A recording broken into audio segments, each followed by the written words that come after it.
Marks देखे गए, plus two के मार्क्स देखे गए तो चौंकाने वाली बात थी। यानी कि जो कैंडिडेट मुश्किल से 10वीं 12वीं में पास हुआ था, पुलिस परीक्षा में उसके 70 अंक कहां से आ गए। यहीं से पुलिस को शक शुरू हुआ, यहीं से पूछताछ का क्रम जारी हुआ और लंबी पूछताछ में आखिरकार गौरव टूट गया। और गौरव ने बताया कि किस तरह से उसे गग्गल के कांसीराम इंस्टीट्यूट में पेपर दिया गया था। दरअसल कांसीराम स्कूल का क्लर्क, जिसका नाम अशोक है, जो कि पासू का रहने वाला है, धर्मशाला के समीपवर्ती पासू गांव का अशोक है, वह कांसीराम स्कूल में क्लर्क है। उस क्लर्क ने गौरव को मिलाया और गौरव को कहा कि अगर आपने पुलिस की कोचिंग लेनी है तो आप चलिए मेरे साथ। कांसीराम कोचिंग सेंटर है, कंप्यूटर सेंटर है और इसे एक हरियाणा का व्यक्ति चला रहा है और आपको पुलिस में सरतैया पुलिस में भर्ती हो जाएंगे, आपको बेहतर कोचिंग दी जाएगी, आपको ऐसे क्वेश्चन बताए जाएंगे जो कि पुलिस भर्ती में आएंगे। संभवतः गौरव ने बताया, पुलिस को इन्वेस्टिगेशन में बताया, क्योंकि यह मामला डॉक्यूमेंटेशन में शुरू हुआ था कि 26 तारीख की शाम, आप इस चीज को समझने की कोशिश कीजिए, 27 मार्च को हिमाचल प्रदेश में पुलिस की लिखित परीक्षा आयोजित होनी थी। 26 की शाम को गौरव कांसीराम इंस्टीट्यूट में जाते हैं, जो कि कंप्यूटर का सेंटर है, वहां पर उन्हें ले जाया जाता है और वहां जब वे पहुंचते तो 5-6 लड़के पहले से वहां बैठे हुए थे। ठीक शाम 4 बजे, 26 मार्च की शाम 4 बजे गौरव को 5-6 दूसरे कैंडिडेट्स के साथ, दूसरे जो वहां पर स्टूडेंट थे उनके साथ बाकायदा एक हैंड रिटन प्रश्न पत्र सौंपा जाता है, जिस पर पुलिस भर्ती में कुछ घंटों के बाद परीक्षा केंद्र में आने वाला क्वेश्चन पेपर था। हालांकि वह क्वेश्चन पेपर पुलिस का नहीं था, लेकिन उस हैंड रिटन प्रश्न पत्र में वो तमाम सवाल लिखे गए थे जो कि कुछ घंटों के बाद परीक्षा केंद्र में प्रश्न पत्र मिलना था। और उसी प्रश्न पत्र के नीचे उन सारे सवालों के जवाब लिखे गए थे। पूरी रात इन 5-6 कैंडिडेट्स को, गौरव समेत जितने भी वहां पर कैंडिडेट्स थे, पूरी रात उन्हें पुलिस का प्रश्न पत्र रटाया गया, उसके आंसर रटाए गए। उन्हें उस रात उसी कोचिंग सेंटर में रखा गया और अगली सुबह कोचिंग सेंटर से उन्हें सीधा परीक्षा केंद्र में ले जाया गया। यानी कि आप समझने की कोशिश कीजिए, पेपर लीक होने के बाद, जहां पर यह पेपर था, जिस कोचिंग सेंटर में यह पेपर था, वहां से बच्चों को लाया जाता, पूरी रात उनको प्रश्न पत्र रटाया जाता, उसके सवाल रटाए जाते हैं, रात को उनको वहां रखा जाता है, सुबह उठाकर उन्हें फिर एक बार रिवीजन करवाया जाता है कि ये तमाम सवाल आपको आने वाले हैं और इसके आंसर ये होंगे, उन्हें लिखवाए जाते हैं, उसके आंसर उन्हें प्रिपेयर किया जाता है, उन्हें पूरी तरह से तैयार किया जाता है और वहीं गाड़ी में बिठाकर सीधा धर्मशाला के परीक्षा केंद्र में ले जाया जाता है।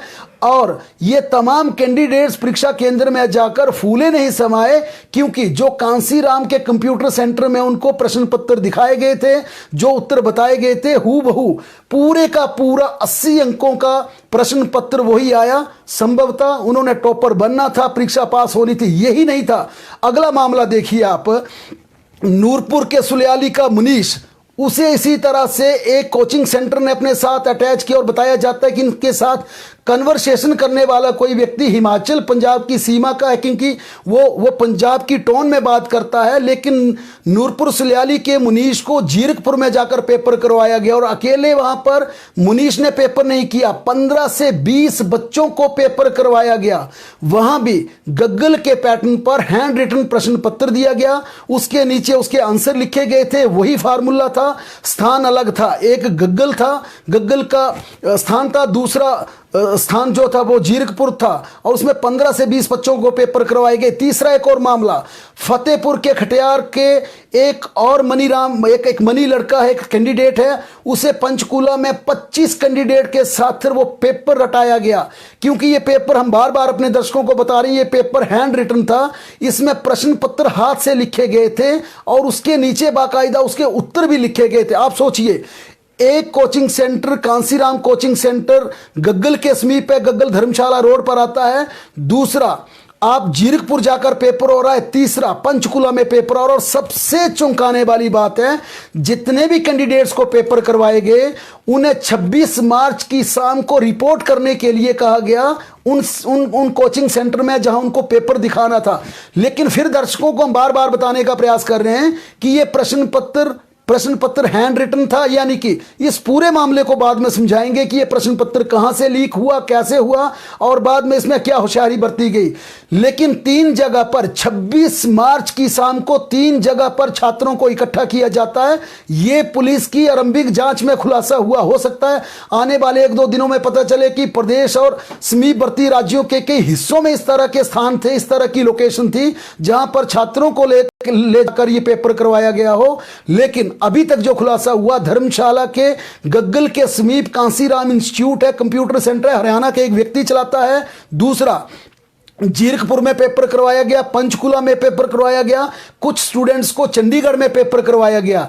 ये आरंभिक जांच में खुलासे हुए कि 26 तारीख की शाम को इन तमाम स्टूडेंट्स को बुलाया जाता है और इनको पूरी रात पेपर रटाया जाता है कि आपके ये प्रश्न हैं, आपको ये उत्तर आएंगे। सभी को हैंड रिटन, हाथ से लिखे हुआ प्रश्न पत्र और उसके नीचे के जो आंसर्स थे वो मुहैया करवाए जाते हैं। इस आधार पर उन्हें स्टडी करवाया जाता है। अगली सुबह तड़के उनको रवाना किया जाता है परीक्षा केंद्रों की तरफ से, चाहे वो गग्गल की बात हो, पंचकुला की बात हो, जीरकपुर की बात हो या फिर चंडीगढ़ की बात हो। सभी को सुबह 3 से लेकर 4 बजे उठाया जाता, फ्रेश करके उन्हें फिर प्रश्न पत्र रटाया जाता और सीधे परीक्षा केंद्र में गाड़ी में छोड़ा जाता है। इसके बाद इन सभी की बात करें तो 6, 7, 8 ये 3 दाम थे, 6 लाख, 7 लाख, 8 लाख। जो गग्गल के समीप कांसीराम इंस्टीट्यूट है, वहां जितने भी बच्चों को पेपर करवाया गया था परीक्षा से 1 दिन पहले, जिनको रटाया गया था, उनसे 6 लाख रुपए लिए गए। जीरकपुर में 7 लाख रुपए लिए गए, चंडीगढ़ में 8 लाख रुपए लिए गए, इसी तरह से पंचकुला में 8 लाख रुपए लिए गए। क्योंकि वहां से उन कैंडिडेट्स को गाड़ी में लाना ले जाने का एक कठिन काम था, जो ये पूरा माफिया रैकेट काम कर रहा था। इसके चलते उनका 1 से 2 लाख रुपया दाम प्रति कैंडिडेट ज्यादा किया गया था। ये माना जा रहा है कि ये रैकेट्स पूरे प्रदेश में इस तरह का फैला था और कई जगह इस तरह की वारदात हुई थी। अब समझने वाली कोशिश ये कि पुलिस ने कांसीराम इंस्टीट्यूट के क्लर्क को, अशोक को गिरफ्तार कर लिया, जो कि पासू का रहने वाला है। तीनों कैंडिडेट्स को गिरफ्तार कर लिया है। इसके साथ ही अब आशंका यह बनी है कि इसमें पुलिस की पूरी तरह से मिली भक्ति के बिना यह पेपर लीक नहीं हो सकता। अब सवाल यह है, क्या जो पुलिस मुख्यालय में यह प्रश्न पत्र तैयार किया गया था, क्योंकि आमतौर पर देखा जाता है कि प्रश्न पत्र स्टाफ सिलेक्शन कमीशन हमीरपुर तैयार करता है या इसी तरह से पब्लिक सर्विस कमीशन शिमला में तैयार होते हैं, या फिर एजुकेशन बोर्ड प्रश्न पत्र तैयार करता है, हिमाचल प्रदेश विश्वविद्यालय प्रश्न पत्र तैयार करता है। लेकिन पुलिस परीक्षा के प्रश्न पत्र पुलिस हेडक्वार्टर में तैयार किए गए थे। अब ये संभवतः पूरी तरह से आशंका बन रही है कि यहीं से पेपर लीक हुआ था, क्योंकि हेडक्वार्टर से पेपर लीक होने के बाद उस पेपर को बाकायदा एक कमेटी की अध्यक्षता में परीक्षा केंद्र के अंदर ही खोला जाता। इसके चलते ये पूरी संभावना, पूरी आशंका इस चीज की बन रही है कि प्रश्न पत्र पुलिस हेडक्वार्टर में लीक किया गया था। लेकिन अब ये जांच का विषय यह बन गया है कि क्या प्रश्न पत्र को, क्वेश्चन पेपर को लीक किया गया था, या जो प्रश्न पत्र बने थे उन्हें हाथ से लिखकर आगे किसी को सर्कुलेट किया गया था। क्योंकि जिन भी सेंटर्स में जहां से भी ये खुलासा हुआ, जिस प्रकार से इंटेरोगेशन चल रही है, आरंभिक जांच, ये पता चला है कि हर जगह कैंडिडेट्स को हैंड रिटन प्रश्न पत्र दिए गए थे और उनके बाकायदा नीचे उत्तर भी लिखे गए थे। अब यह माना जा रहा है कि यह पूरा गिरोह है जिसमें यह पूरा पेपर बन चुका था। लेकिन इसमें कई बड़ी मछलियां सामने आएंगी, यह पक्का है। इसमें कई बड़े पुलिस अफसरों पर कार्रवाई होगी, कार्रवाई की गाज गिरेगी। संभवतः इस मामले से प्रदेश सरकार की किरकिरी हुई है, फजीयत हुई है। क्योंकि इस पूरे मामले में अगर सबसे बड़ी समझने वाली बात यह है, जिन्होंने गलत किया उनके खिलाफ सरकार कार्रवाई करेगी, पुलिस उनको हवालात तक लेके जाएगी, उन्हें सजा भी मिलेगी। क्योंकि जिन 4 आरोपियों को गिरफ्तार किया गया है उन्हें 11 मई तक पुलिस रिमांड पर भेज दिया गया है। लेकिन उन मासूम बच्चों का क्या कसूर है जो बीएससी, एमएससी, जो पीएचडी हाईली क्वालिफाइड है, उच्च शिक्षा लेने के बाद लंबे समय से पुलिस भर्ती की तैयारियों में जुटे थे, जिन्होंने दिन रात मेहनत की थी। आखिर उन कैंडिडेट्स का क्या कसूर है जिन्हें इतना लंबा एक्सरसाइज करने के बाद उन्होंने अपना वक्त दिया, अपना टाइम कंज्यूम किया, परीक्षा भर्ती के लिए गए, दिन रात तैयारियां की। आखिर उन बच्चों का क्या कसूर है? क्योंकि खुलासा यह भी हुआ है कि जो ब्रिलियंट स्टूडेंट थे, जो मेरिटोरियस थे, उनके अंक 70 से कम थे। लेकिन इस तरह के जो पैसे देकर 6 से 7 से 8 लाख रुपए देकर जिन्होंने प्रश्न पत्र खरीदा था, जिन्होंने प्रश्न पत्र 1 दिन पहले रट लिया था, उसके उत्तर रट लिए थे, उनके 73 अंक भी आए हैं। 70 से लेकर 73 अंक भी आए हैं। अब उन मासूम बच्चों का क्या कसूर है जिन्होंने इस परीक्षा के लिए पूरी तरह से पसीना बहाया था, दिन रात मेहनत की थी?